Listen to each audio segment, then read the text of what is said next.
Assalamualaikum warahmatullahi wabarakatuh. Alhamdulillah, wassalatu wassalamu ala rasulillah wa ala alihi wa sahbihi ajma'in. Amma ba'd. Pertama-tama marilah kita panjatkan puji kepada Allah Subhanahu wa taala dan sehat Allah kajian rutin kita. Salawat dan salam semoga terlimpah tercurahkan kepada baginda Nabi Muhammad sallallahu alaihi wasallam, kepada para istri, para keluarga, para sahabat, para tabi, para tabi. Mudah-mudahan kita yang hadir semua di sunnah Allah. Alhamdulillah, pada malam ini kita bisa berkumpul kembali di kajian kita bisa ulum wal hikam yang insya Allah telah memasuki hadis ke-18, pembahasan ke-15 tentang takwa dan akhlak mulia. Yang insya Allah akan disampaikan oleh Ustazuna yang sudah hadir di tengah-tengah kita, Ustaz Faisal Mista. Hafizahullah Ta'ala. Sebelumnya kita sapa dulu. Assalamualaikum Ustaz. Waalaikumsalam warahmatullahi wabarakatuh. Hayakallah Kang Kausar. Barakallahu fikum. Waalaikumsalam. Jazakallah Ustaz telah hadir di tengah-tengah kita dan tentunya sebelum kita mulai kajian kita mohon kepada para jamaah untuk mendengarkan kajian baik-baiknya, mencatat hal-hal yang penting, kemudian yang penting dalam mengamalkannya. Dan nanti sesi kedua mungkin kalau ada waktu kita bisa ada tanya jawab dan Nah, insyaallah. insya Allah untuk itu Anda persilakan pada Ustaz untuk mulai kajian. Pada Ustaz. Baik, barakallahu fikum Kang Kausar beserta tim. Wa jazakumullah khair. Bismillahirrahmanirrahim. Assalamualaikum warahmatullahi wabarakatuh. Alhamdulillahirabbil alamin. Wassalatu wassalamu ala asyrafil anbiya'i wal mursalin nabiyina Muhammadin sallallahu alaihi wa ala alihi wa sahbihi ajma'in. Amma ba'd. Allahumma allimna ma yanfa'una wanfa'na bima 'allamtana wa zidna ilma. Allahumma aslih lana sya'nana kulla wa la takilna ila anfusina tarfata 'ain. Subhanaka la ilma lana illa ma 'allamtana innaka antal alimul hakim. Ikhwati fid din rahimani wa rahimakumullah. Kita akan lanjutkan ya pembacaan kitab Jami'ul Ulumi wal Hikam karya Al-Hafiz Al-Imam Al-Hafiz Ibn Rajab Al-Hambali rahimahullah ta'ala yang menjelaskan tentang syarah hadis-hadis arba'in yang beliau tambahkan 8 hadis menjadi 50 hadis yang berkaitan dengan pokok-pokok akidah juga syariat agama Islam ini. Kita masih pada hadis yang ke-18. Naam. Hadis ke-18 yaitu hadis dari Jundub ibn Junada ya dan juga Abu Abdurrahman Muaz bin Jabal radhiyallahu taala anhuma ani Nabi sallallahu alaihi wasallam bahwasanya Rasulullah sallallahu alaihi wasallam bersabda ittaqillaha haitsuma kunta wa adbi sayyi'atal hasanata tamhuha wa khaliqin nasa bi khuluqin hasan. Rawahu Tirmidzi wa qala hadisun hasan wa fi ba'di nusakhi hasanun sahih. Rasulullah SAW bersabda, bertakwalah engkau kepada Allah di mana saja engkau berada. Kemudian ikutilah atau gantilah perbuatan buruk yang pernah engkau lakukan dengan perbuatan yang baik. Niscaya perbuatan baik itu akan menghapus perbuatan buruk dan berakhlaklah kepada manusia dengan akhlak yang baik. Eh, kita persingkat ya ringkasan dari apa yang telah kita sampaikan. Kita masih masuk pada Persabda Rasulullah SAW, "Wa'atbi'is sayyi'atal hasanata tamhuha," dan gantilah perbuatan buruk dengan perbuatan baik. Ya, niscaya perbuatan baik akan menghapus perbuatan buruk. Kita masih di sabda Nabi ini ya, penjelasan Ibnu Rajab rahimahullah taala yang begitu panjang dari perkataan Nabi SAW ini ya. Kemudian terakhir beliau menjelaskan perbedaan maghfirah dan takfir ya, yaitu ampunan atau penebusan dosa ya. Eh, Beliau menyebutkan ya bahwa makna maghfirah dan takfir, sebagian ulama mengatakan maghfirah itu terhadap dosa-dosa besar, takfir itu dosa-dosa kecil. Kemudian sebagian ulama membedakan antara maghfirah dan takfir dari beberapa sisi. Beliau menyebutkan ya di antaranya ada dua sisi. Yang pertama dari sisi hukuman, maghfirah itu adalah ampunan Allah yang membersihkan atau ampunan yang disertai tanpa adanya hukuman ya, tanpa adanya hukuman baik di dunia dan di akhirat. Sedangkan takfir atau penebusan dosa itu ampunan dari Allah tetapi melalui hukuman dulu, entah itu hukumannya bersifat syar'iyah ya, di terkena hudud di dunia atau dihukum eh, berupa azab, fanasallallahu alaihi ya, di alam barzah atau di akhirat, atau hukuman yang bersifat uqubah fid dunya seperti musibah-musibah dan yang lainnya, itu semua mengampuni sebagai tebusan atas dosa yang pernah dilakukan. Kemudian yang kedua, perbedaan maghfirah dan takfir ya dari sisi amalan. Jadi kalau maghfirah itu amalan yang selain amalan ini bisa mengampuni dosa, amalan ini juga diberikan pahala. Yang kedua, adapun takfir itu hanya sekedar penebusan dosa saja. Jika mengamalkan amalan itu hanya sekedar mengampuni dosa, tapi tidak ada balasan pahalanya. Berbeda dengan maghfirah.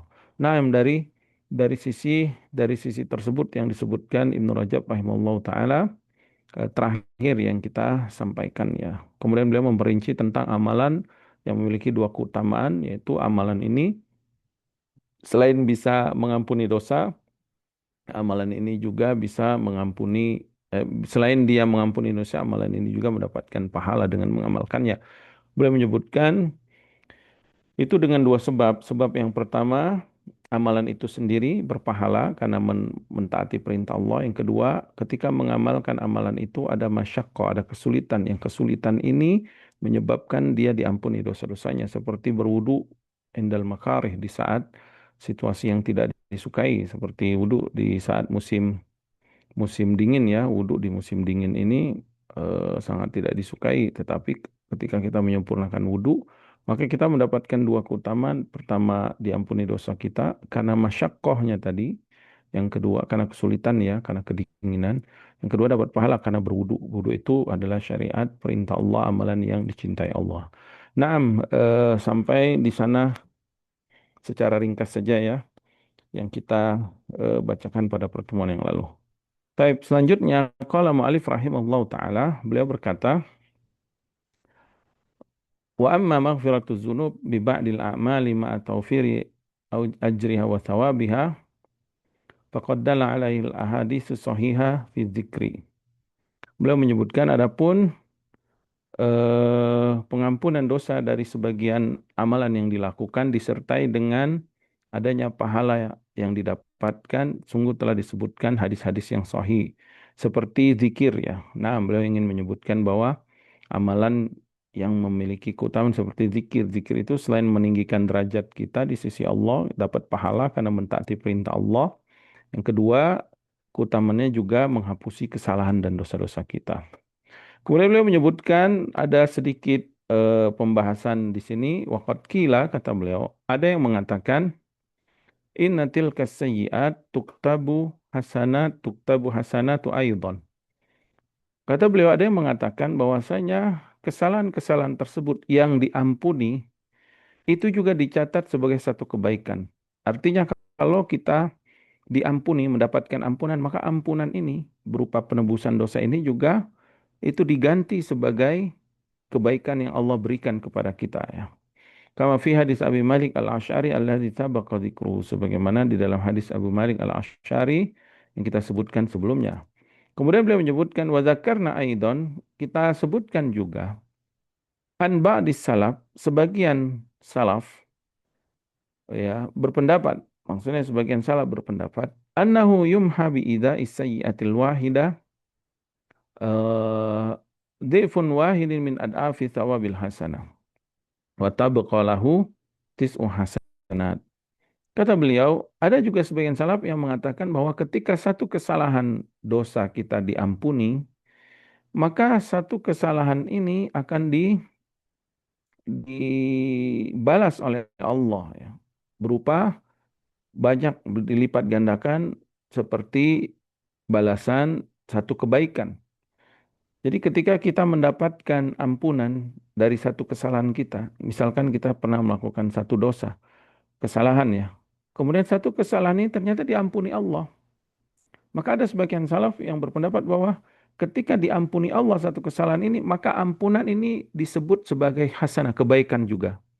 Sehingga kata beliau, sehingga dengan diampuni satu kesalahan ini, maka ini adalah satu hasanah dan menjabil hasanati falahu asyru amsalihha. Allah di dalam Al-Quran berjanji siapa yang melakukan satu kebaikan atau dicatat baginya satu kebaikan akan dilipat gandakan menjadi 10 kebaikan di sisi Allah.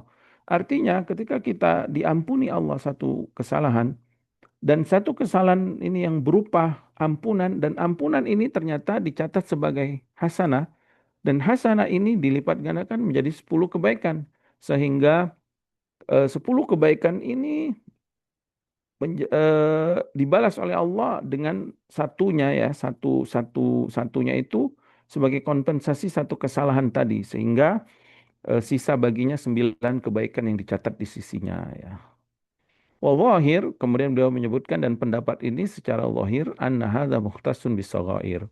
Tentu ini hanya pada dosa-dosa kecil saja ya. Jadi subhanallah betapa baiknya ya, beliau ingin menyebutkan bahwa betapa luasnya rahmat Allah, betapa luasnya fadilah keutamaan dari sisi Allah sehingga seorang hamba yang beriman itu beramal soleh, apabila pernah melakukan dosa dan ternyata dosanya diampuni oleh Allah, ampunan atas dosa itu dirubah menjadi satu kebaikan yang satu kebaikannya dilipat gandakan jadi 10 kebaikan. Jadi dia tidak, seorang hamba ini tidak hanya mendapatkan pahala dari sisi amalan baik yang dia lakukan, juga dia mendapatkan pahala dari sisi ampunan yang dia dapatkan dari Allah SWT. Sehingga ada afan kathira. Ya. Makanya tidak heran banyak ayat Allah menyebutkan bahwa karunia Allah itu banyak banget ya kepada manusia itu ya. Apa namanya, Allah berfirman Allah lazu fadlin 'alan nas, sesungguhnya Allah memiliki karunia yang banyak kepada manusia, walakinna aktsaran nasi la yashkurun, tapi sayang manusia tidak bersyukur kepada Allah Subhanahu wa taala. Kemudian di ayat yang lain Allah berfirman wallahu wasi'un alim, Allah maha luas dan Allah maha berilmu. Di antara makna maha luas, Allah maha luas karunianya, maha luas rahmatnya, maha luas ampunannya dan karunia-Nya. Naam. Kemudian beliau menyebutkan wa amma fil akhirati, adapun nanti di akhirat, fa yuwazanu bainal hasanati was sayyiat. Ya, tentu akan ditimbang antara kebaikan dan keburukan itu. Nah, ini keimanan kita. Ya, keyakinan kita bahwa di akhirat ada timbangan kebajikan dan keburukan yang pernah kita lakukan. Wa yaqusu ba'duha min ba'd, dan nanti sebagian dengan sebagian yang lain, kebaikan dan keburukan ini akan saling menghapusi, ya, akan saling menghapusi, maksudnya akan saling ada konsekuensinya, ada kompensasinya ya. Bisa jadi karena keburukan ini bisa menghapus kebaikan, bisa jadi kebaikan ini sebagai penebus atas keburukan, itu maksudnya. Faman rajihat hasanatuhu faman rajihat hasanatuhu ala sayyiatihi faqad naja. Siapa yang nanti di akhirat kebaikannya itu lebih berat timbangannya dari keburukannya, sungguh dia telah beruntung. Wa dakhalal jannah, dia akan dimasukkan surga. Panas'alullaha al-jannah wa na'udzubillah minan nar ya. Wa sawa'un fi hadzal saghair wal kaba'ir. Sama aja kata beliau, mau ini dosa besar atau dosa kecil, nanti di akhirat ada timbangan ya. Wahakadha man kanat lahu hasanat wa alaihi madhalim. Demikian juga orang-orang yang dia punya kebaikan tapi dia juga pernah menzalimi orang lain. Makanya hati-hati menzalimi orang lain ya. Fastaufal mazlumuna huquqahu min hasanatihi. Maka nanti orang yang dizolimi di dunia akan menuntut, meminta balasan hak-hak mereka berupa apa? Hasanat, kebaikan orang yang menzoliminya. Jadi ada orang si A misalkan menzolimi si B.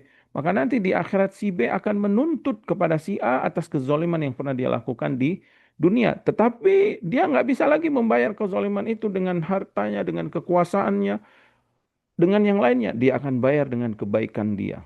Dengan hasanat yang tercatat, hasanat di akhirat. Ya, sehingga rugilah dia ya ketika di akhirat sangat butuh kebaikan, ternyata kebaikannya itu diambil oleh orang yang pernah dia zolimi. Wa baqiyalahu hasanah dakhala bihal jannah. Kalau ada tersisa kebaikan orang yang si zolim tadi, kalau masih ada tersisa kebaikannya, walaupun sudah ditransfer, sudah diambil sebagai kompensasi ya atas orang yang pernah dia zolimi, dia bisa masuk surga. Berkata Ibnu Mas'ud radhiyallahu taala anhu, "In kana waliyan lillah, fafaddala lahu mithqala dzarrah, do'afahallahu lahu hatta yadkhulal jannah." Kalau seorang hamba ini adalah wali dari wali Allah atau orang yang beriman dan bertakwa yang Allah cintai ya. Ala inna awliya Allahi la khaufun alaihim wa lahum yahzanun alladzina amanu wa kanu yattaqun lahumul busyra fil hayati dunya wa fil akhirah. La tabdila li kalimatillah dzalika wal fawzul azim. Allah berfirman dalam surat Yunus itu, ketahuilah wali-wali Allah itu siapa? Orang yang beriman dan bertakwa, senantiasa bertakwa, ya. Tidak ada rasa khawatir dan takut kepada mereka. Mereka adalah orang beriman dan bertakwa. Mereka akan dapat kabar gembira di dunia dan di akhirat. Tidak ada perubahan pada kalimat Allah. Demikianlah kemenangan yang sangat besar, keberuntungan yang sangat besar. Kenapa? Kata Ibnu Mas'ud radhiyallahu taala anhu, wali Allah ini kalau kebaikannya cuma sekecil zarah, zarah itu seperti semut hitam yang sangat kecil ya, atau partikel debu yang sangat kecil. Tapi kalau itu dia adalah orang beriman dan dia orang bertakwa, maka Allah akan melipat gandakan yang kecil ini sehingga dia dimasukkan ke dalam surga. Wa in kana syakiyan, tapi kalau dia pelaku dosa, ya, orang yang berdosa, pelaku maksiat, qalal malak, maka malaikat akan berkata, Rabbi faniyat hasanatuhu. Ya Allah, sudah habis kebaikan dia. Artinya kebaikannya sudah habis untuk menutupi dosa-dosanya.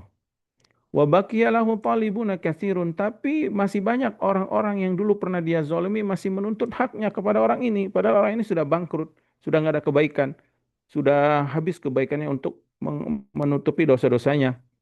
Kemudian ternyata masih ada dosa yang lain, dosa berupa kezaliman dengan orang-orang lain, ya, sehingga orang-orang lain masih menuntut kepadanya. Makanya hati-hati menzalimi orang lain ya. Kemudian Allah pun berfirman, khuzu min sayyiatihim, ambil dari kesalahan mereka. Maksudnya orang-orang yang pernah dizolimi tadi limpahkan ya kezoliman, limpahkan dosa-dosa mereka, dipindahkan ke orang yang menzolimi tersebut ya. Fa'adhifuha ila sayyiatihi, maka dilipat gandakan kesalahan dia ditambah kesalahan orang lain yang pernah dia zolimi. Summa sukkulahu sakkan ilan nar. Kemudian diputuskan, ditetapkan baginya dimasukkan ke dalam neraka. Na'udzubillahi min dalik ya. Makanya segeralah kita bertobat, pasti kita banyak melakukan kezaliman, terus kita berzikir, berdoa dan berdoa Rabbana Rabbana zalamna anfusana wa illam taghfir lana wa tarhamna lanakunanna minal khasirin, atau kita berzikir secara mutlak la ilaha illa anta subhanaka inni kuntu minadh dhalimin, atau doa yang diajarkan Nabi SAW kepada Abu Bakar ya di akhir salat, Allahumma inni zalamtu nafsi zulman katsira ya, dan yang lainnya ya.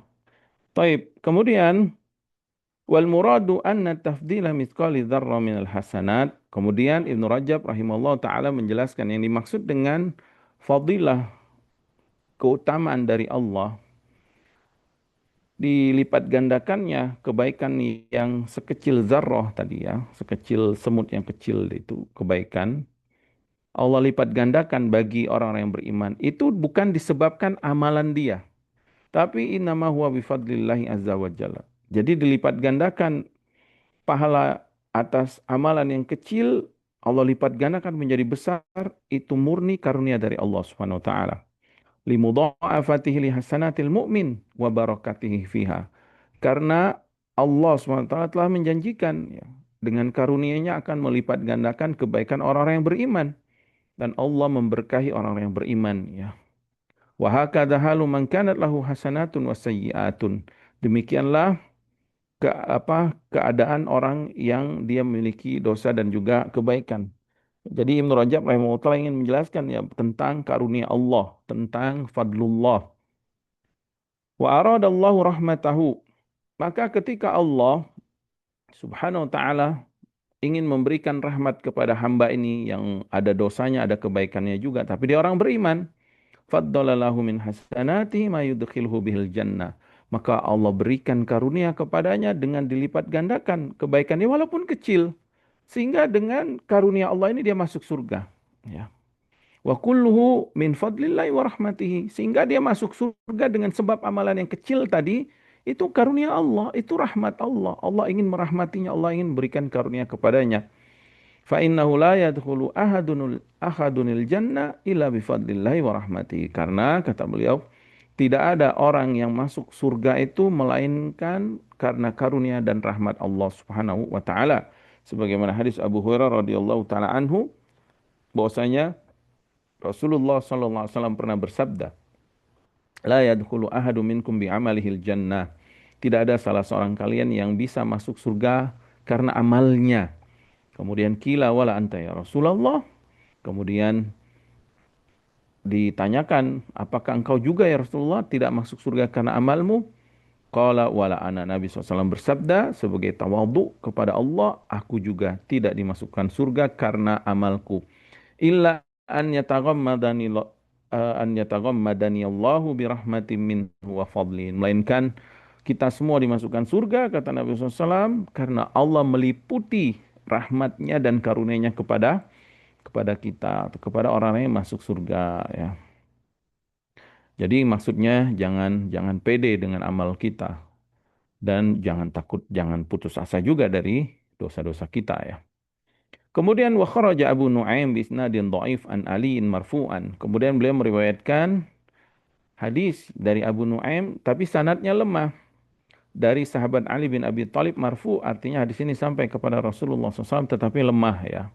Biasanya Ibnu Rajab rahimahullah taala menyebutkan hadis-hadis yang lemah ini hanya sebagai mimbabit targhib wa tarhib, sebagai bentuk motivasi saja. Pasti ada hadis yang sahih, yang kuat ya. Kemudian untuk menunjang makna ini, untuk menunjang makna dari hadis yang sahih ini atau menunjang apa yang beliau sampaikan sebagai bentuk targhib wa tarhib beliau sampaikan ya. Auhallahu ilan nabiyyin min anbiya'i bani Israel. Dahulu Allah pernah mewahyukan kepada seorang nabi dari nabi-nabi Bani Israel. Lalu Allah berfirman, kulli ahli ta'ati min ummatika, katakan wahai nabi, ya seorang nabi yang Allah utus, enggak disebutkan ini nabinya siapa.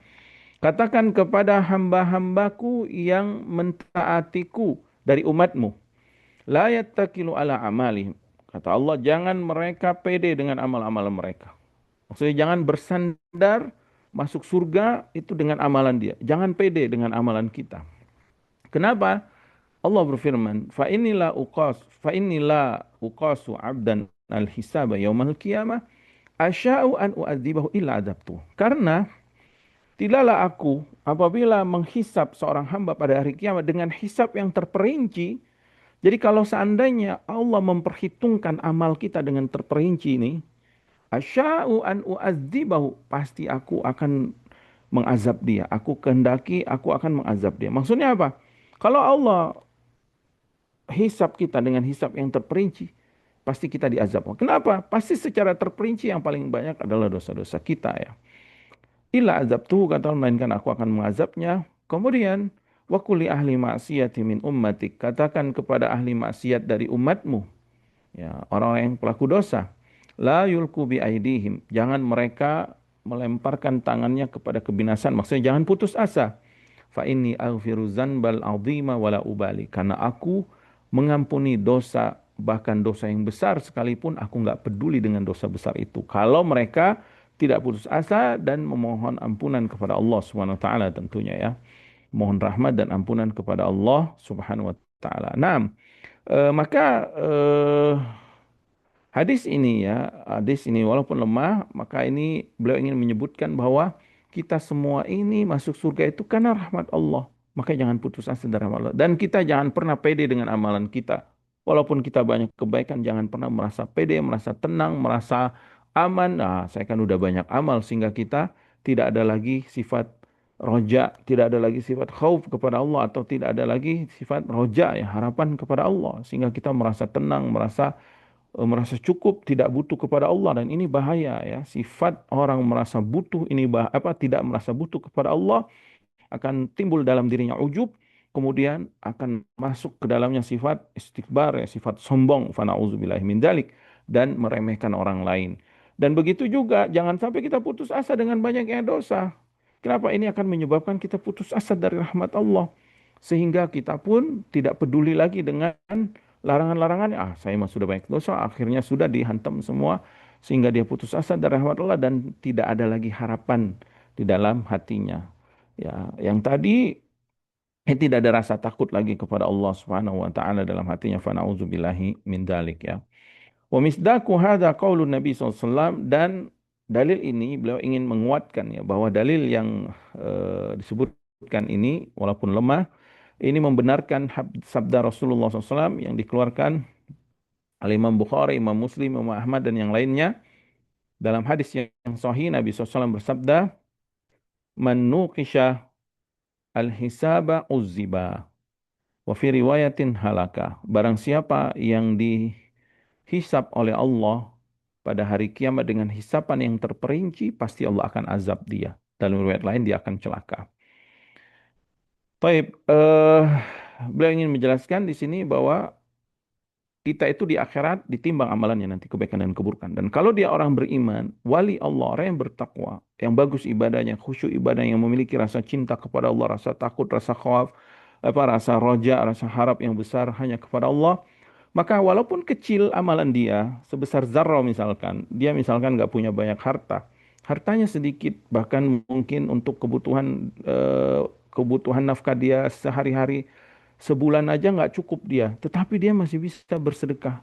Walaupun dia bersedekah dengan satu kurma, walaupun dia bersedekah dengan seberas, sekilo sekilo beras ya, sekilo beras ataupun dia sedekah dengan sesuap satu buah roti tapi dia bersedekah dengan ikhlas kemudian mengharapkan pahala dari Allah bersedekah kemampuan maka bisa jadi amalan yang kecil ini karena karunia Allah karena rahmat Allah Allah lipat gandakan sehingga menjadi berlipat-lipat ganda yang menjadikan dia masuk ke dalam surganya Allah. Ya, jadi bukan karena amalannya dia masuk surga, tapi karena rahmat Allah. Begitu juga jangan orang berputus asa dari rahmat Allah sehingga dia ketika melakukan baik dosa seakan-akan sudah tidak diampuni lagi dosanya sehingga dia udah nggak ada rasa takut lagi dan sudah tidak ada rasa harapan lagi dan dia akhirnya hidup seperti binatang ternak naudzubillah min dzalik ya. Taib wallahu a'lam kata beliau. Kemudian beliau ingin menjelaskan pembahasan yang kedua ya. Jadi pembahasan yang panjang lebar beberapa pertemuan yang kita sebutkan tadi itu baru pembahasan pertama dari khilaf para ulama tentang makna bi'isayyi'atil hasanata tamhuha.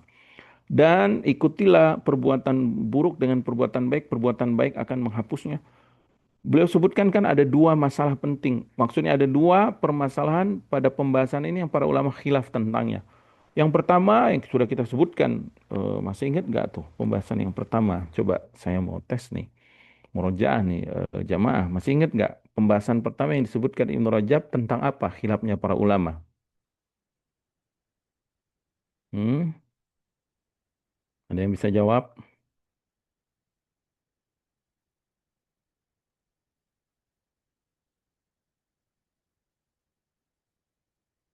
Fadal.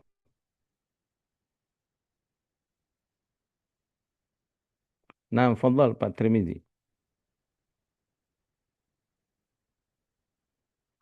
Ustaz. Sebelum kita masuk, nah, Ya, kalau tidak salah ingat yaitu khilaf terkait dengan diampuni dosa dosa besar dengan Suaranya putus-putus ya, apa internet saya yang lemah ya?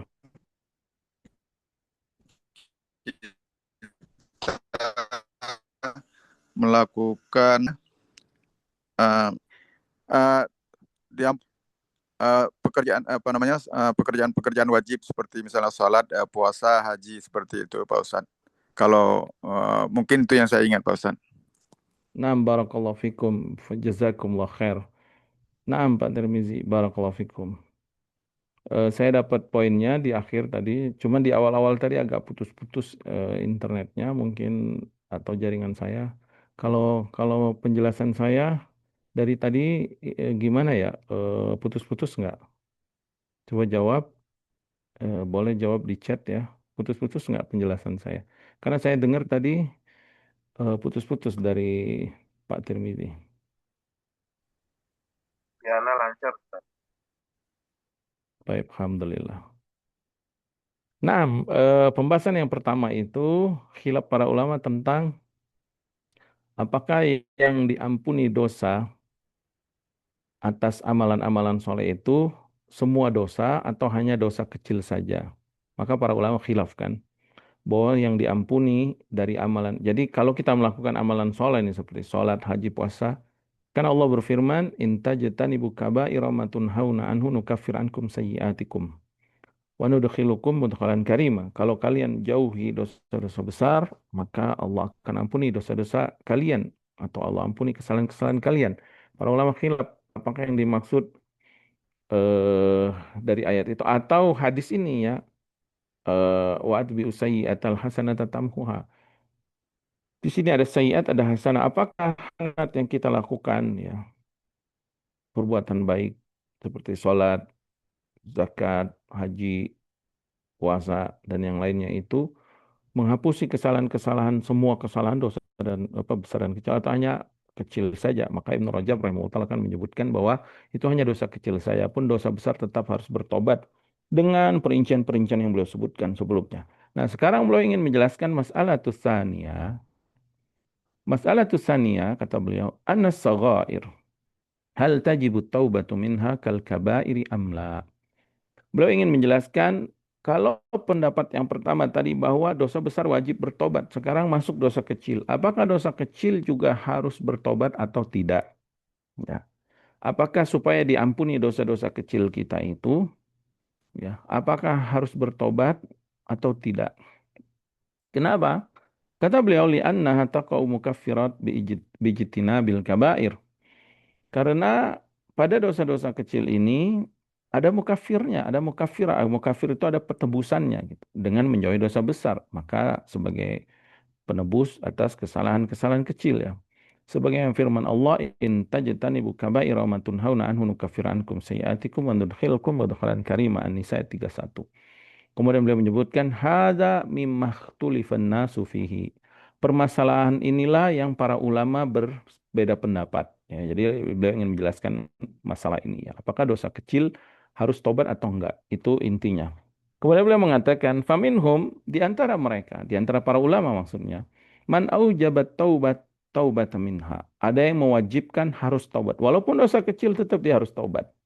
Wa huwa qawlu ashabina wa ghairihim minal fuqaha wal mutakallimina wa ghairihim. Dan pendapat ini kata beliau pendapat sahabat-sahabat kami dari kalangan Hambali ya. Karena beliau mazhabnya mazhab Hambali. Tetapi pendapat ini juga kata beliau pendapat ulama yang lain dari para fuqaha yang lain. Juga al-mutakallimin wa ghairihim. Kemudian beliau menyebutkan dalilnya ya. Waqad amarallahu bit-taubati aqiba dzikri shaghairi wal kabair. Di dalam Al-Qur'an Allah menyebutkan ya bahwasanya Allah memerintahkan setelah disebutkan tentang dosa besar dan dosa kecil, Allah memerintahkan mereka untuk bertobat. Seperti dalam surat An-Nur ayat 30-31 Allah berfirman, "Qul lil mu'minina yaghuddu min absarihim wa yahfazu furujahum. Dzalika azka lahum innallaha khabirum bima yasnaun." Katakan kepada laki-laki yang beriman, yaghuddu min absarihim, hendaklah mereka menjaga pandangan mereka dan menjaga kemaluan-kemaluan mereka. Demikian itu lebih suci untuk mereka, bagi mereka sungguh Allah Maha melihat, Maha mengetahui apa yang mereka kerjakan. Wa kulil mu'minati yaghdudna min absarihinna. Begitu juga hendaklah katakan kepada wanita-wanita yang beriman, hendaklah mereka menjaga juga pandangan-pandangan mereka. Wa yahfazna furujahunna, dan hendaklah mereka menjaga kemaluan-kemaluan mereka. Ila qaulihi ta'ala, sampai pada akhir ayat maksudnya, ayat ke-31-nya. Wa tubu ilallahi jami'a ayyuhal mu'minuna la'allakum tuflihun. Dan hendaklah kalian semuanya bertobat kepada Allah, wahai orang-orang yang beriman, supaya kalian beruntung. Maka di dalam ayat ini Allah menyebutkan dosa besar dan dosa kecil ya. Di antara dosa besar seperti berzina, na'udzubillah min dzalik. Dan dosa kecil seperti muqaddimah zina, seperti melihat yang bukan mahram, yang melihat yang diharamkan ya. Maka Allah tutup dengan perintah bertobat. Makanya pendapat yang pertama mengatakan bahwa dosa besar atau dosa kecil tetap wajib bertobat. Begitu juga wa amara bitaubati minas shaghair bi khususiha. Allah memerintahkan taubat terhadap dosa kecil dengan secara khusus pada dalil surat Hujurat ayat 11. Allah berfirman, "Ya ayyuhalladzina amanu la yaskhar qaumun min qaumin asa an yakunu khairan minhum." Wahai orang-orang yang beriman, janganlah suatu kaum merendahkan kaum yang lain. Bisa jadi ya orang yang kalian rendahkan itu lebih baik daripada mereka yang merendahkan. Wala nisa'u min nisa'in asan yakuna khairan minhunna. Tidak boleh juga perempuan merendahkan perempuan yang lain. Bisa jadi ya perempuan yang dijelek-jelekkan itu atau direndahkan itu lebih baik daripada yang merendahkannya. Wala talmizu anfusakum wala tanabazu bil alqab. Jangan kalian saling mencela dan jangan kalian saling mengejek dengan gelar-gelar yang buruk. Bi'salimal fusuqu ba'dal iman. Sungguh seburuk-buruk dosa adalah kefasikan setelah keimanan. Wa man lam yatub faulaika humudz zalimun. Siapa yang tidak bertobat, maka sungguh dia orang-orang yang zalim. Di sini Allah menyebutkan ya bahwa menghina, menjelekkan orang lain itu termasuk dosa. Dan mungkin dosanya tidak sampai dosa besar ya, dosa-dosa kecil. Kecuali kalau menuduh berzina atau ghibah atau yang lainnya ya, yang ada batasan-batasan dosa besarnya. Di sini Allah menyebutkan wa man lam yatub, siapa yang tidak bertobat dari dosa-dosa ini, faulaika humudz zalimun. Dia orang yang zalim. Ini menunjukkan ya bahwasanya kalau dia nggak bertobat, dia orang yang zalim. Berarti kalau dia bertobat, dia orang yang beruntung. Maka ayat ini sebagai dari mantuknya dan juga mafhumnya menunjukkan bahwa dosa kecil juga harus bertobat ya. Kemudian beliau menyebutkan wa minan nasi man lam yujab ma lam yujibit taubat taubatan minha. Sebagian ulama berpendapat tidak wajib tobat dari dosa kecil tersebut. Wa haka an ta'ifatin minal mu'tazilah wa min mutaakhirin man qala yajibu ahadu amrain, imma taubah wa imma awil ityanu bi ba'dil mukaffirati lidzunubi minal hasanat. Bahwasanya pendapat yang kedua ini mengatakan ya eh dia nggak wajib tobat, tetapi dia harus dia nggak wajib tobat. Artinya dia dengan otomatis dosanya terhapus, dosa kecilnya dengan amalan baik. Tetapi ada juga pendapat mutakhirin yang menyebutkan ada dua kemungkinan. Yang pertama bisa dengan tobat, atau yang kedua tidak perlu tobat, tetapi dengan melakukan amalan-amalan penebus dosanya. Kemudian beliau menyebutkan wahaka Ibnu Atiyah fi tafsirihi, tafsir Ibnu Atiyah ya, fi takfiri shaghair bimtisalil faraid wa jitinabil kabair qaulain. Kemudian beliau menyebutkan bahwa Ibnu Atiyah yaitu seorang ulama tafsir ya terkemuka. Di dalam tafsirnya beliau menceritakan atau menyebutkan dua pendapat para ulama tentang masalah ini, tentang masalah penebusan dosa kecil dengan melakukan kewajiban dan menjauhi dosa besar. Ada dua pendapat. Beliau mengatakan ahaduhuma, yaitu pendapat yang pertama yang disebutkan Ibnu Atiyah dalam tafsirnya. Jadi Ibnu Rajab rahimahullah taala menukil dari pendapat Ibnu Atiyah dalam tafsirnya ya.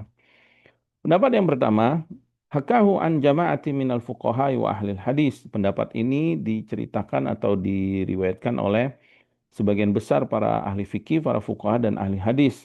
Mereka mengatakan annahu, bahwasanya dosa kecil itu yuqta'u bitakfiriha bidzalika qata'an. Dosa kecil itu dipastikan terhapus otomatis dengan penebusan amalan-amalan soleh ya. Dengan penebusannya ini yang sudah sebutkan di awal sebenarnya. Beliau ingin menegaskan lagi. Dengan apa? Dengan amalan-amalan soleh atau kewajiban-kewajiban qat'an ya, secara pasti li dhahiril ayati wal hadis sebagaimana nampak jelas pada ayat dan hadis. Kemudian pendapat yang kedua, dan ini adalah pendapat usulin para ahli usul, mereka mengatakan annahu la yuqta'u bidzalika. Dosa kecil itu enggak otomatis terhapus dengan faraid, dengan amalan wajib ya. Bal yuhmal ala ghalabatiz dhanni wa quwwatir raja, tetapi ada kemungkinan ya ala ghalabatiz dhann wa quwwatir raja. Jadi secara ghalabatiz dhann ya, secara prasangka yang kuat dan harapan yang besar iya diampuni. Tapi enggak otomatis pasti terampuni gitu. Wa huwa fi masyiatillahi azza wa jalla. Mereka berpendapat dia tetap di bawah kehendak Allah. Izlau quti'a au qata'a bitakfiriha, kalau seandainya dosa kecil itu pasti terhapusi ya dengan faraid tadi, dengan amalan-amalan yang wajib, lakanatis saghairur fi hukmil mubah, maka ini seperti menunjukkan dosa kecil ini seperti perkara yang mubah saja. Alladzi la tabi'ata fihi, yang tidak ada konsekuensinya. Wadzalika naqdun li uras syariah. Maka ini kata beliau bisa merusak ya, menghancurkan bangunan-bangunan syariat. Jadi pendapat yang kedua mengatakan kalau dosa kecil otomatis terhapus dengan kewajiban, maka ini bahaya. Ini akan menjadikan seseorang menganggap dosa kecil itu seperti mubah saja, seperti makan, seperti minum, seperti ya amalan-amalan yang mubah, ya, yang tidak ada konsekuensinya. Artinya nggak ada konsekuensi dihukum atau konsekuensi bertobat gitu. Dan ini tentu bisa merusak bangunan syariat. Beda dengan pendapat yang pertama mengatakan otomatis terhapus ya dengan faraid atau dengan amalan-amalan ketaatan kewajiban-kewajiban ya.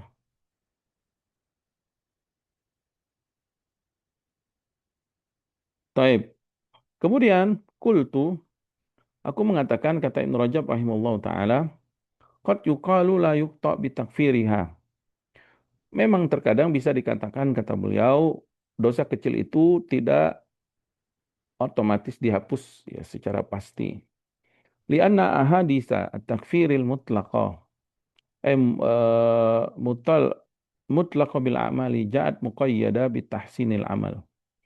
Beliau ingin menyebutkan bahwa na'am ya, bisa jadi dosa kecil itu tidak otomatis dihapus secara pasti. Kenapa? Karena hadis-hadis tentang penebusan dosa kecil itu memang secara mutlak, artinya secara mutlak dosa kecil terhapus. Tetapi secara mutlak dengan amalan soleh maksudnya. Tetapi kata beliau, ini juga bisa dimaknain muqayyad, bisa juga terikat, enggak secara mutlak juga. Terikat dengan apa? Bitahsinil amal.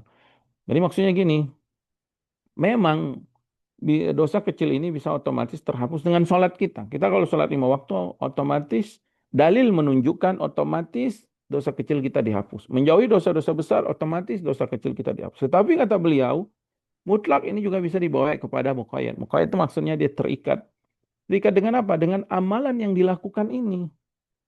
Tahsinil amal, ya, dengan memperbagus amalnya. Artinya dia terikat dengan amalan. Jadi enggak secara otomatis amalan tersebut menghapus dosa kecil, tapi harus dilihat amalannya. Amalannya harus bagus. Ini beliau ingin menyebutkan. Kama warada dzalika fil wudu'i was salat. Sebagaimana yang disebutkan dalil-dalilnya dalam masalah wudu dan dalam salat. Naam ya. Wudu kan isbagul wudu, kata Nabi, menyempurnakan wudu. Artinya amalannya harus bagus, harus sempurna. Dan sholat ya berarti sholatnya harus bagus dan harus apa namanya terpenuhi syarat dan rukunnya. Wahina idzin fala yatahaqqaqu wujudu husnil amal alladzi yujibu takfir. Wa ala hadha ikhtilaf alladzi dzakarahu Ibnu Atiyah yang bani ikhtilaf fi wujubi taubah minas shaghair. Jadi beliau ingin menjelaskan bahwa karena pendapat Ibnu Atiyah dalam tafsir inilah sehingga para ulama berbeda pendapat. Apakah dosa kecil itu harus bertobat atau tidak bertobat. Jadi ketika para ulama yang pendapat pertama tadi mengatakan otomatis terhapus dengan faraid, dengan kewajiban, maka ini nggak perlu taubat. Tetapi ketika pendapat yang kedua mengatakan itu nggak otomatis, tetapi memang ada harapan. Ghalabatidh dhon itu ada kemungkinan besar yang memang dihapus. Tapi tetap dia terikat ya dengan apa? Dengan baik amalan tersebut, kata Ibnu Rajab rahimahullah taala ya. Sehingga para ulama berbeda pendapat dalam masalah ini ya. Kemudian beliau membawakan dalil-dalil waqad kharaja Ibnu Jarir min riwayatil Hasan, telah dikeluarkan oleh Imam Ibnu Jarir dalam tafsirnya ya dari riwayat Al Hasan, anna qauman atau Umar, bahwasanya pernah suatu kaum mendatangi Umar bin Khattab radhiyallahu taala anhu. Faqalu, lalu dia pun mengatakan, Ibnu Rajab rahimahullah taala membawakan dalil ini untuk menyebutkan bahwa amal itu ada yang sempurna, ada yang enggak sempurna, itu maksudnya ya. Faqalu, mereka pun berkata, kaum yang mendatangi Umar ini, Umar bin Khattab ya radhiyallahu taala anhu, nara asya'a min kitabillah la yu'malu biha. Kemudian mereka berkata, kami berpendapat ada sesuatu di dalam kitab-kitab Allah itu yang tidak diamalkan darinya. Faqala li rajulin minhum, kemudian Umar berkata kepada salah seorang dari mereka, aqra'tal Qur'ana kullahu, apakah engkau membaca semua Al-Qur'an? Dia mengatakan, na'am. Kemudian Umar bertanya lagi, fahal ahsaitahu fi nafsika, apa engkau mengamalkan pada dirimu dari bacaanmu itu? Qala Allahumma la. Dia mengatakan, tentu tidak ya. Qala fal ahsaitahu fi basarika, fal ahsaitahu fi lafzika, hal ahsaitahu fi atharika. Kemudian Umar bertanya lagi, apakah engkau beramal dengan pandanganmu? Apakah engkau menjaga lisanmu? Apakah engkau beramal dengan semua kehidupanmu dari Al-Quran yang kau baca? Tsumma tatabba'ahum hatta ata ala akhirihim. Kemudian Umar pun terus bertanya kepada mereka sampai mendatangi yang akhirnya. Kemudian dia berkata, sakilat Umar ummuhu, atukallifunahu an yuqima 'alan nasi kitaballah. Qad alima rabbuna annahu sayakunu lana sayyi'at. Ya. Kemudian beliau mengatakan, sungguh sakilat Umar ummuhu, ya ini ungkapan Arab yang artinya Umar bisa celaka ya. Maksudnya ini ungkapan Arab. Apakah kalian ya, membebani dia, membebani Umar bin Khattab radhiyallahu taala anhu untuk supaya manusia menegakkan semua isi Al-Quran, ya. Artinya orang-orang itu ya ingin menyatakan bahwasanya harus sempurna dengan Al-Quran. Dan Umar bin Khattab harus sempurna menegakkan semua Al-Quran. Maka apakah kalian membebani bahwasanya harus menegakkan Al-Quran ini kepada seluruh manusia? Artinya harus sempurna, manusia itu nggak ada kesalahannya. Qad alima rabbuna, padahal Allah sungguh telah mengetahui ya Rabb kami, annau sayakunu lana sayyi'at, pasti kita ini melakukan dosa-dosa. Qala, kemudian beliau membawa firman Allah ini An-Nisa, in tajtanibu kaba'ira ma tunhauna anhu nukaffir ankum sayyi'atikum wa nudkhilkum mudkhalan karima. Kemudian bi isnadihi an Anas ibn Malik, dengan sanad yang sama dari Anas ibn Malik, annahu qala, beliau berkata, lam ara misla alladhi balagana an rabbina ta'ala. Tsumma lam nakhruj lahu an kulli ahlin wa ma'alin. Tsumma sakat. Kata Anas bin Malik radhiyallahu ta'ala anhu, tidak pernah aku melihat ya, berita seperti yang disampaikan Allah kepada kita. Kemudian setelah kita mengetahui berita itu, tetapi masih saja kita enggan. Ya. Kita belum keluar untuk berjihad di jalan Allah, meninggalkan keluarga dan harta. Kemudian Anas bin Malik pun terdiam. Maksudnya, beliau takjub ya dengan apa semua dalil-dalil Al-Quran yang menyebutkan tentang keutamaan berjihad di jalan Allah, keutamaan. Pokoknya kita juga kan sama, kita banyak sekali membaca Al-Quran dan kita takjub betapa besarnya karunia orang-orang yang berjihad di jalan Allah, orang yang menolong agama Allah. Tapi terkadang kita masih enggan mengamalkannya. Kita takjub tentang ayat-ayat tentang sedekah, tentang infak, tapi kita masih sedikit sedekahnya. Kita takjub tentang ayat-ayat tentang ilmu, tentang ulama, tapi kita masih sedikit mengamalkannya. Kemudian Anas bin Malik pun terdiam. Kemudian beliau berkata, wallahi laqad kallafana rabbuna ahwanu min dzalika. Sungguh Allah Subhanahu wa taala telah membebani kita dengan yang lebih ringan daripada yang itu semua. Maksudnya Allah memberikan kemudahan ya kepada kita. Laqad tajawazna lana amma dunal kabair. Allah, di antara kemudahan Allah, Allah memaafkan kita ya atas dosa-dosa yang pernah kita lakukan selain dosa-dosa besar, harus bertobat maksudnya. Fama lana walaha, ya, maka bagaimana lagi urusan kita kok kita nggak mau berbahagia atau kita tidak mau mengambil kesempatan ini, yaitu dengan menjauhi dosa-dosa besar, dosa kecil kita terhapus. In tajtanibu kaba'ira ma tunhauna anhu nukaffir ankum sayyi'atikum wa nudkhilkum mudkhalan karima. Taib, jika kalian menjauhi dosa-dosa besar, kata Allah, apa yang dilarang atasnya kepada kalian, ya, pasti kami akan mengampuni dosa-dosa kecil kalian dan kami akan memasukkan kalian ke dalam tempat yang mulia. Kemudian beliau menyebutkan lagi waqad wasafallahu al-muhsinina bijtinabil kabair. Allah telah memberikan sifat-sifat orang yang muhsin, itu orang yang menjauhi dosa-dosa besar, ya. Allah berfirman, wa yajziyal ladzina ahsanu bil husna. Kami pasti akan membalas orang-orang yang berbuat ihsan, itu orang muhsin, ya, dengan husna, yaitu dengan surga. Siapa mereka orang yang muhsin? Allah memberikan sifat mereka.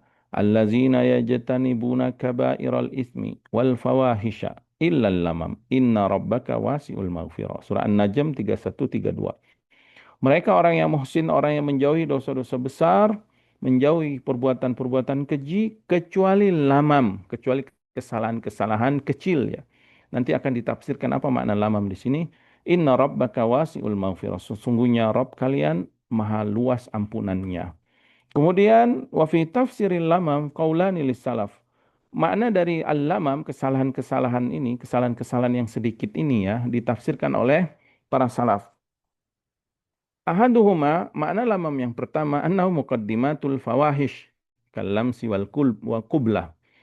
Lamam itu adalah kesalahan-kesalahan yang sedikit, itu maksudnya muqaddimal fawahish.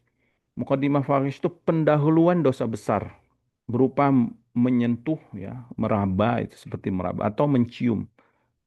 Maksudnya apa? Fawahish di sini zina, berarti dosa besarnya adalah berzina dengan masuknya dua apa namanya menyatuhnya dua kelamin, auzubillah min dzalik, ya. Dan dosa kecil di sini sekedar memegang atau mencium, ya. Ini ditafsirkan lamam di sini. Lamam itu adalah muqaddimal fawahish. Kemudian sebagaimana yang disebutkan Ibnu Abbas radhiyallahu taala anhu, huwa ma dunal haddi min wa'idil akhirati bin nari wa haddid dunya. Yang dimaksud lamam, kata Ibnu Abbas, ya, radhiyallahu taala anhuma, dia adalah di bawah had, artinya dosa yang tidak sampai terkena had. Ya, had itu seperti apa ancaman di akhirat dengan neraka jahanam atau dengan dengan hudud di dunia, ya. Kalau zina kan berarti ada rajam atau eh, apa cambuk gitu, ya, 100 kali dan diasingkan bagi yang ghair muhsan, bagian muhsan dirajam.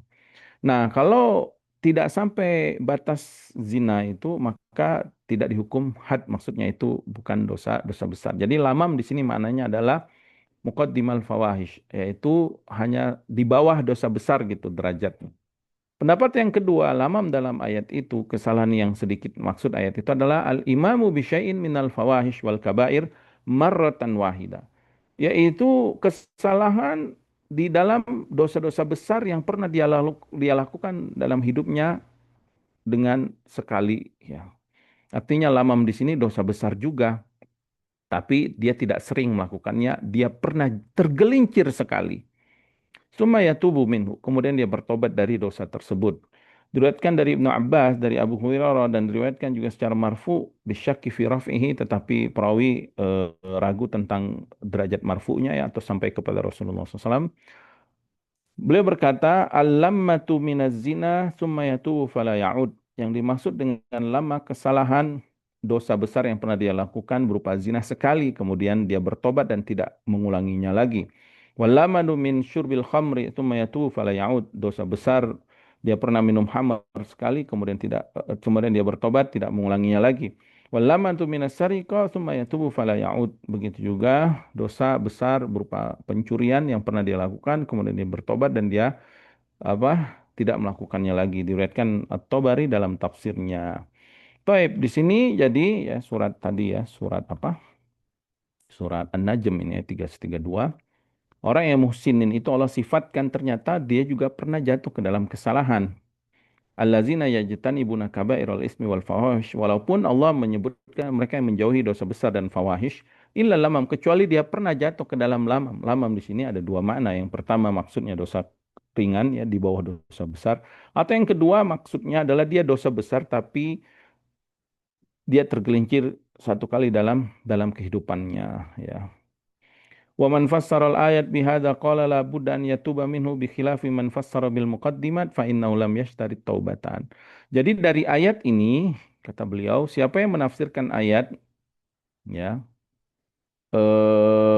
dia dosa besar, lamam tersebut berarti dia harus taubat. Artinya pendapat yang mengatakan dosa kecil apa dosa al-lamam itu adalah dosa besar, maka dia harus bertobat. Tapi kalau yang mengatakan dia cuma muqaddimah saja sebagai muqaddimah zina tadi, tidak sampai dosa besar, maka dia tidak wajib tidak wajib bertobat.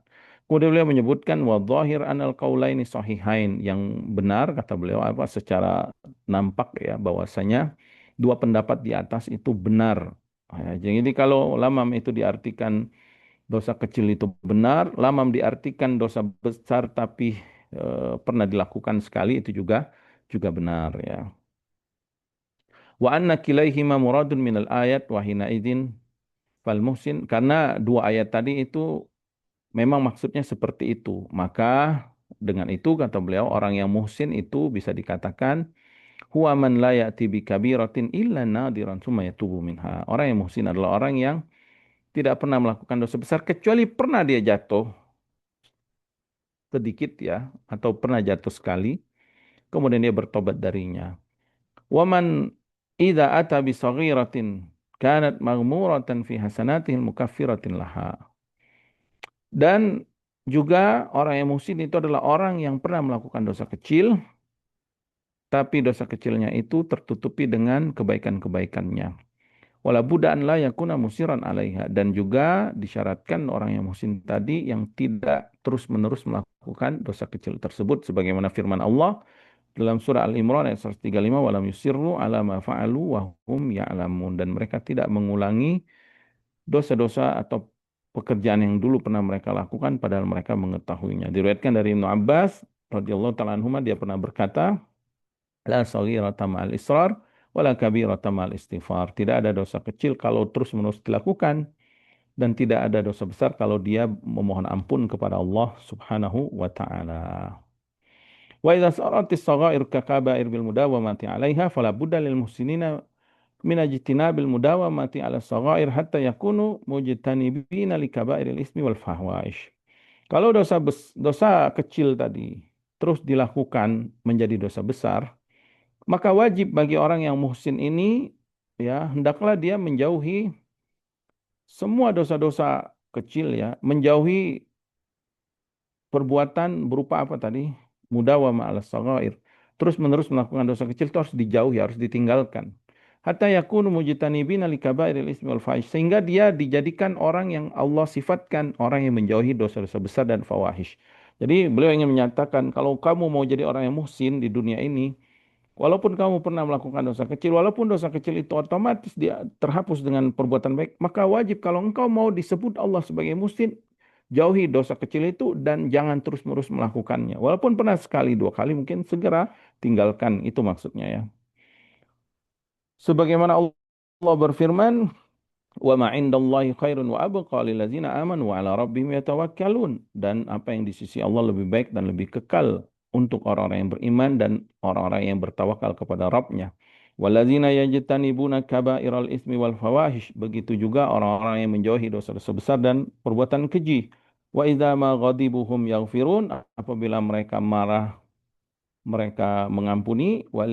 Walladzina istajabu li rabbihim, dan orang-orang yang memenuhi panggilan Allah, wa aqamus shalah, mendirikan salat, wa amruhum syura bainahum, dan urusan mereka diputuskan dengan musyawarah, wa mimma razaqnahum yunfiqun, dan mereka orang-orang yang diberikan rezeki berinfak, walladzina idza asabahumul baghyu hum yantasirun, dan orang-orang yang apabila mereka dizolimi oleh orang lain mereka membela diri, wa jazaa'uhu sayyi'atin sayyi'ah, dan balasan dari satu keburukan-keburukan yang sepertinya. Faman afa wa aslaha fa ajruhu 'ala Allah innahu la yuhibbul zalimin.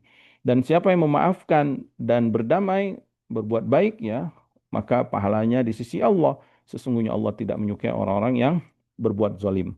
Fahadhil ayat tadammanat wasfal mu'minina biqiyamihim bima aujaballahu alaihim minal imani wa tawakkul wa iqamis salati wal infaq mimma razaqahumullah wal istijabati lillahi fi jami'i ta'atihi. Wa ma'a hadza fahum mujtanibuna kaba'iral ismi wal fawahish. Fahadha huwa tahqiqut taqwa. Jadi beliau ingin memberi kesimpulan bahwa ayat yang kita sebutkan tadi, yaitu surat Asy-Syura ini ayat 32 sampai 40, 36 sampai 40, Allah memberikan sifat orang yang beriman, yaitu mereka melaksanakan kewajiban-kewajiban, beriman kepada Allah, mendirikan sholat, berinfak, kemudian tawakal, kemudian melaksanakan ketaatan, disertai mereka juga menjauhi dosa-dosa besar. Dan ini adalah aplikasi dari ketakwaan. Wa wasfuhum fi mu'amalatim lil khalqi bil maghfirati 'indal ghadab wa nudbihim ila al-afwi wal islah. Dan juga ayat ini Allah menyebutkan ya sifat-sifat orang muhsin tadi, mereka bermuamalah dengan manusia dengan baik gitu. Dengan mengampuni atau memberikan ampunan saat marah dan memotivasi untuk memaafkan dan berdamai ya, berbuat baik. Adapun firman Allah, wallazina idza asabahumul baghyu hum yantasirun, apabila mereka ditimpa kezaliman dari orang lain mereka membela diri, falaisa munafiyan lil afwi, ini tidak bertentangan dengan memberikan maaf. Jadi membela diri itu bukan berarti dia tidak memaafkan. Fainal intisar yakunu bi idharil qudra 'alal intiqam, karena membela diri itu dengan menampakkan bahwa kita mampu untuk membalas. Tsumma yaqaul afu ba'da dzalika. Kemudian setelah itu kita maafkan. Fayakunu atamu wa akmal, maka dari sisi ini dia lebih sempurna dan lebih baik gitu. Jadi ada orang yang memaafkan karena dia nggak mampu membalas. Yang lebih sempurna adalah dia sebenarnya mampu membalas tapi dia memaafkan. Jadi dia lebih sempurna ya. Qala an-Nakhai fi hadhil ayat, berkata Ibrahim an-Nakhai ya rahimahullah taala dalam ayat ini, kanu yakrahuna an yustadallu. Dalam ayat ini Allah menceritakan bahwa orang beriman itu nggak suka direndahkan, dihinakan. Fa'idha qadaru afau. Tapi kalaupun mereka mampu membalas, mereka segera memberikan maaf ya. Jadi walaupun mereka berkuasa, mereka nggak suka direndahkan. Tapi bukan berarti mereka nggak memaafkan itu ya. Wa qala Mujahid berkata, kanu yakrahuna lil mu'min an yudhalla nafsahu. Di sini Allah menceritakan bahwa orang beriman itu nggak suka mereka merendahkan diri mereka. Fayajtari alaihil fusak, sehingga orang-orang fasik itu, orang-orang zalim menindas mereka. Ya. Fal mu'min idza bughiya alaihi yudharul qudrah alal intiqam. Maka orang beriman kalau dia dizalimi, dia akan menampakkan kemampuan dia untuk membalas. Tetapi dia nggak membalas dengan kezaliman ya. Tsumma ya'fu ba'da dzalika. Kemudian setelah itu dia memberikan maaf. Faqad jara mislu hadza li katsirin minas salaf minhum Qatadah wa ghairuh. Dan pendapat ini, makna seperti ini telah disebutkan oleh banyak para salafus soleh, diantaranya Imam Qatadah dan selainnya. Fahadhil ayat, maka ayat-ayat yang disebutkan tadi tatadammanu jami'a ma dzakara Nabi SAW fi wasiyatihi li Mu'adz. Ayat, ya beliau ingin kembali lagi ya bahwa ayat yang disebutkan tadi adalah mencakup di dalamnya semua wasiat Rasulullah SAW kepada Mu'adz, yaitu wasiat takwa dan juga wasiat berbuat ihsan ya, kemudian berakhlak yang baik. Fa inna tadammanat usula khisali taqwa bi fi'lil wajibat wal intihai an kaba'iril muharramat wa muamalatil khalqi bil ihsani wal afwi. Karena ayat itu terkandung takwa, menjauhi dosa besar, dan juga berbuat baik kepada orang lain dan memaafkan. Waladimu hadza annahum in waqa'a minhum syai'un minal itsmi min ghairil kaba'ir wal fawahish yakunu maghmuran bi khisalit taqwa al muqtadiyah li takfiriha wa mahwiha. Maka kata beliau, maka konsekuensi dari sifat orang bertakwa ini, dari ayat ini, bahwa mereka banyak kebaikan, mereka melaksanakan ketaatan, kemudian mereka menjauhi dosa-dosa besar, kemudian mereka berakhlak baik dengan manusia. Maka sehingga kalau mereka melakukan kesalahan dan manusia tidak terlepas dari kesalahannya itu akan otomatis tertutupi atau dihapus ya oleh perbuatan-perbuatan baik mereka ya.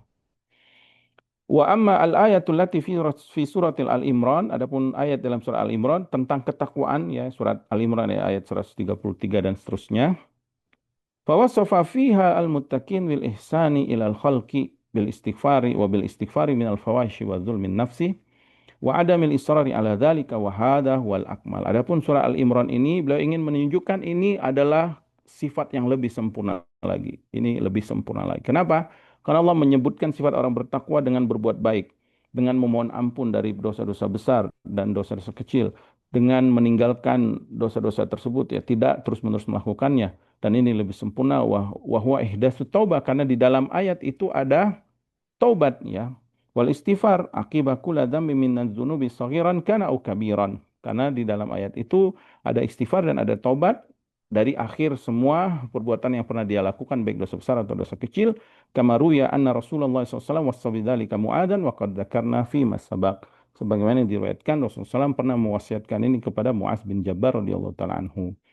Kemudian beliau menyebutkan wa innama basatnal qaula fi hada. Adapun kenapa kami memperpanjang pembicaraan masalah ini, masalah yang apa? Wa'adbi sayyi'atal hasanata tamhuha. Kenapa beliau perpanjang? Kenapa beliau panjang banget membahasnya? Li'anna hajatal khalqi ilaihi syadida. Karena kebutuhan manusia memahami masalah ini sangat sangat penting ya. Wa kullu ahadin yahtaju ila ma'rifati hadza. Setiap orang sangat butuh pengetahuan dalam masalah ini.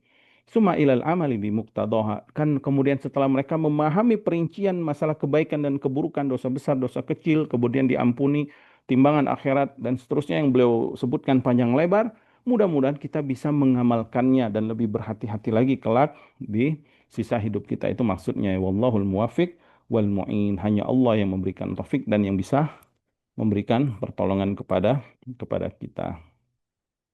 Tapi mungkin kita cukupkan sampai sini ya pembahasan ini, yaitu Adbi Sayyid Al-Hasanah. Kemudian beliau akan masuk lagi di sini sedikit, beliau akan masuk lagi sedikit perincian tentang catatan dosa di suhuf malaikat. Kan malaikat itu ada yang mencatat keburukan kita. Nah, beliau nanti akan memperinci lagi apakah ketika dosa kita dihapus, catatan tersebut juga dihapus atau tidak dihapus. Insya Allah akan kita lanjutkan pada pertemuan berikut. Nafa'anallahu bima 'allamana wa zadana ilman wa taufiqan wa an yuslih lana sya'nana kullah wa hadana ila siratal mustaqimah. Rabbana atina fid dunya hasanah wa fil akhirati hasanah wa qina adzabannar. Wa sallallahu ala nabiyyina Muhammadin wa ala alihi washabihi wasallam wa akhiru da'wana alhamdulillahi rabbil alamin. Subhanakallahumma wa bihamdika asyhadu an la ilaha illa anta astaghfiruka wa atubu ilaik. Assalamualaikum warahmatullahi wabarakatuh. Naam, tafadhal Kang Kautsar. Waalaikumsalam warahmatullahi wabarakatuh. Jazakumullah khairan Ustaz atas penyampaian materinya. Dan Masya Allah banyak hal-hal yang bisa kita pelajari dan kita praktekkan. Insya Allah. Eh, Baik, kita langsung saja ke sesi tanya jawab. Silahkan bagi para jamaah, para peserta kajian yang ingin bertanya. Baik, sudah ada yang raise hand, Ustaz. Tafadhol, Naam, ini tafadhal. Omu atau Ikhwan Tidar Prancis.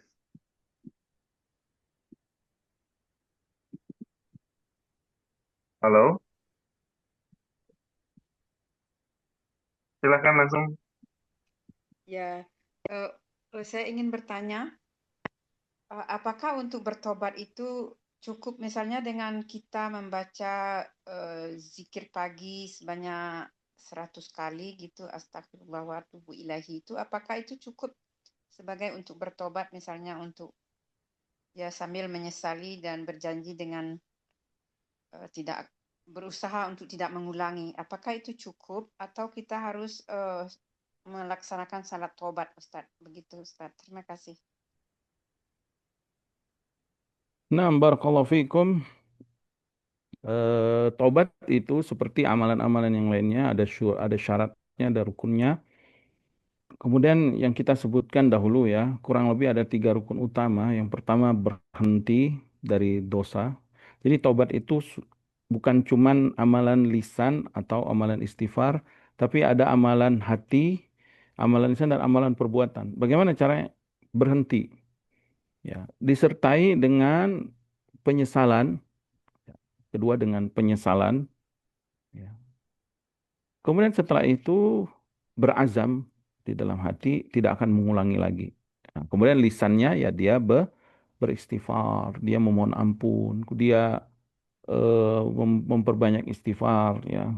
Kemudian setelah itu di antaranya memang ada kalau nggak salah sudah kita sebutkan juga ya beberapa hadis di pertemuan sebelumnya tentang sholat sunnah 2 rakaat ketika dia apa ketika dia ketika dia Melakukan dosa. melakukan dosa besar, kemudian dia bertobat kepada Allah. Kemudian di antara wasilahnya supaya Allah mengampuni dia, ya boleh dia melaksanakan sholat sunnah secara mutlak, ya, karena sebagai wasilah supaya Allah mengampuni dosa dia. Wallahu taala alam. Terima kasih banyak Ustadz. Jazakallah khairan. Boleh bertanya Waj- untuk yang kedua Ustadz, Naam, tafadhal. Terakhir ini ya. tapi agak di luar tema. Apakah kita boleh membuka rekening dalam dolar misalnya, tetapi yang kita serahkan bukan dolar, tetapi ditransfer dari rekening rupiah ke rekening dolar begitu. Apakah itu boleh atau itu termasuk riba, Ustadz? Terima kasih. Baik, barakallahu fikum. Eh, Nabi SAW menyebutkan ada 6 ya komoditas ribawi, diantaranya itu emas dan perak. Az-zahabu bil-zahabi wal fiddatu bil fiddah. Emas dengan emas, perak dan perak. Kemudian para ulama mengkiaskan mata uang itu seperti emas, seperti perak, karena di zaman dahulu emas dan perak itu sebagai alat tukar. Adapun sekarang alat tukarnya dengan mata uang, maka mata uang itu dikiaskan dengan emas dan perak. Sehingga jual beli emas dan perak ini harus dan biyadin. Kemudian harus apa? Mislan bimislin, harus tunai dan harus sesama takarannya, timbangannya itu nilainya harus sama. Nah, emas dengan emas harus sama. Tetapi kalau berbeda asnaf atau berbeda jenis, emas dengan perak, maka itu syaratnya cuma satu, yaitu harus tunai. Adapun berbeda nilainya itu nggak mengapa. Misalkan 1 gram emas tentu berbeda dengan 1 gram perak, sehingga kalau beli 1 gram emas kan nggak mungkin dengan 1 gram perak, pasti dengan Dengan beberapa puluh atau mungkin ratus gram perak baru bisa memberi 1 gram emas. Nah, begitu juga mata uang. Mata uang itu ternyata di setiap negara itu kan berbeda nilainya. Ya, antara 1 dolar dengan 1 rupiah beda, dan bedanya jauh lagi ya. 1 dolar itu misalkan sekarang berapa? 16.000 ya. 16.000 ya, atau lebih Ya, mungkin ya. ya, Ustadz. Jadi kalau kita transaksi disebut dengan transaksi sorof, itu menukar nilai mata uang, 1 dolar ditukar dengan 16.000 atau 16.000 ditukar dengan 1 dolar, atau di sini 1 rial itu ditukar dengan 4.500 ya, maka itu boleh, hukumnya boleh, tapi dengan syarat tunai. Jadi insya Allah nggak apa-apa kita buka rekening misalkan dalam bentuk dolar, kemudian kita bayar dengan rupiah, karena pasti dia nggak akan melihat kursnya di situ ya, dan beda-beda nilai selama dia tunai, maka itu dibolehkan. Wallahu ta'ala alam. Wassallallahu ala nabiyina Muhammad wa ala alihi wasallam. Subhanakallahumma bihamdika asyhadu an la ilaha illa anta astaghfiruka wa atubu ilaik. Assalamualaikum warahmatullahi wabarakatuh. Waalaikumsalam Waalaikumsalam Tafadhal Kang Qaus. warahmatullahi wabarakatuh. Jazakumullah warahmatullahi khairan Ustaz atas jawaban pertanyaan dari penanya terakhir tadi, yang sekaligus menutup kajian kita malam waktu Indonesia. Ana mewakili Ibu Pengaji memohon maaf apabila ada kekurangan dalam kajian malam ini, membawakan kajian malam ini, dan insya Allah kita bertemu kembali di bulan depan di pekan kedua seperti biasa, yang tentunya melanjutkan kajian topik malam ini di hadis ke-18 insya Allah. Eh, Semoga bermanfaat apa yang telah disampaikan oleh Ustadz, dan tentunya menjadi catatan pahala bagi Ustadz dan bagi kami yang mendengarkan, mencatat kajian. Semoga kami dapat memahami dari ilmu yang telah diberikan ini, dan tentunya dengan lebih baik kami dapat mengaplikasikan amalan-amalan ini, insya Allah. Untuk itu kita tutup bersama-sama dengan mengucapkan doa kafaratul majlis. Subhanakallahumma wa bihamdika asyhadu an la ilaha illa anta astaghfiruka wa atubu ilaik. Assalamualaikum warahmatullahi wabarakatuh.